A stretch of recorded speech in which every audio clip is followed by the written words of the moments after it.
As an 80s kid, I basically grew up in the arcade. Beat 'em ups and light gun games were my jam. But I had a special place in my heart for fighting games, especially Street Fighter. Now, I was never particularly good at them, but that series, it made getting beat up fun. All those Kookins and Dukins. God, I love me some Street Fighter, man. But more than the graphics and gameplay, I absolutely adored the lore. Every character had years of backstories that intertwined to create a rich and intriguing universe. And anything that expanded that universe was good in my book.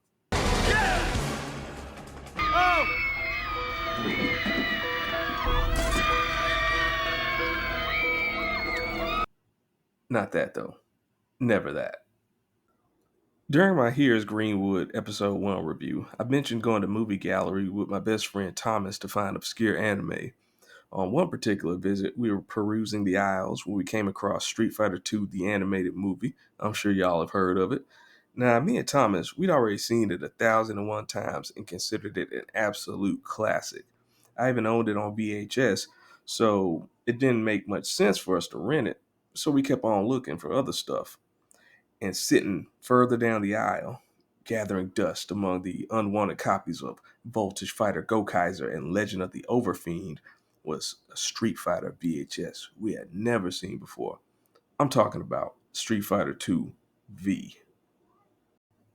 The video was part of a series produced by a group, TAC or TAC, I'm not sure, but it's one of them.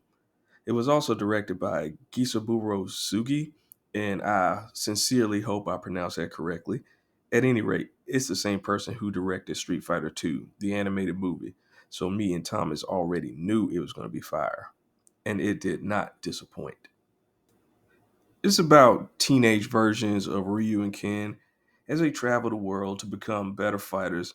They want to be the very best, like no one ever was, all the while acting like stupid kids with too much money in their pockets, which me and Thomas could relate to at the time, except for the money part. Broke boys, what up?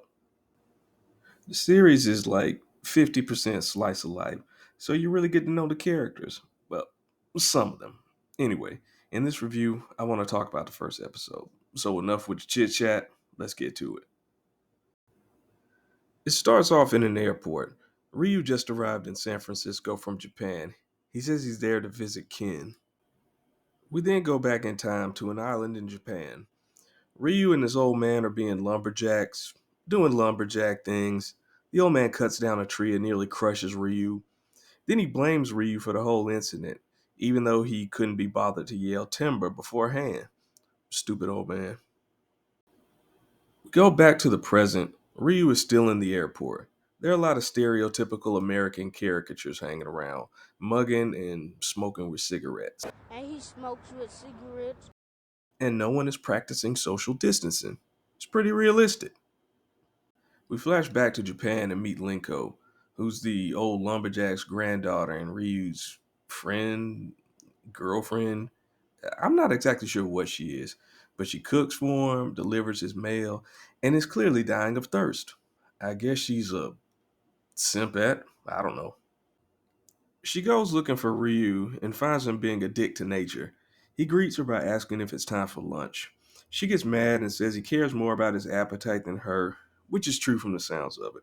But Ryu says, and Linko, in a display of ultimate dehydration, automatically believes him. She says she made him meatloaf for lunch, then gives him a letter from Ken, who wrote to Mr. Ryu on the envelope. Does Ryu not have a last name? Or did Ryu never bother telling it to Ken? Maybe Mister is his first name and Ryu is his last name? No, that's stupid. Moving on. Do y'all see what I'm seeing? Check out that delicious meatloaf lunch. Now, I don't know about y'all, but tiny little squids and pickled daikon are key ingredients in my meatloaf recipe. By the way, you might have noticed something about Ryu. He's not the serious, stoic character from the games. This version is a hungry, chuckling simpleton, not unlike a certain orange clad alien martial artist from another anime. But I digress. Ryu opens his letter and finds a bunch of money, a plane ticket, and a note that says, "Come to America" inside. He's not sure if he wants to go. The old man tells him he's a bad lumberjack, then starts rambling about rain or something, and that's enough to change Ryu's mind. Before Ryu leaves Japan, Linko gives him her favorite set of anal beads. Ryu promises to use them often and to always disinfect afterwards. Nah, I'm just kidding. It's just a family keepsake. After that, Ryu leaves and instantly forgets about her and the old lumberjack. We flash back to the present, hopefully for the last time, and Ryu gets assaulted in the middle of the airport, but it's by Ken, and Ken is rich, so it's cool. Ken and Ryu get in this old 1980s Ric Flair limo and drink these off brand Dr. Thunder bottled waters like they're in a commercial or something. They go to Ken's mansion, and Ryu meets Ken's army of copy paste clone servants. Ryu is looking around, acting like the tourist he is, when he gets molested by Ken's dog, and Ken just stands there and lets it happen. He's a bad host. Ken shows off his preschool trophy collection and participation awards. Ryu is impressed, but Ken wants to show him something even better. He built a replica of the dojo where he and Ryu first met and trained together. It's a really heartwarming flex. Ken challenges Ryu to some friendly sparring. The two are evenly matched until Ken pulls down Ryu's pants, whips out his secret weapon, and pounds his old friend into submission.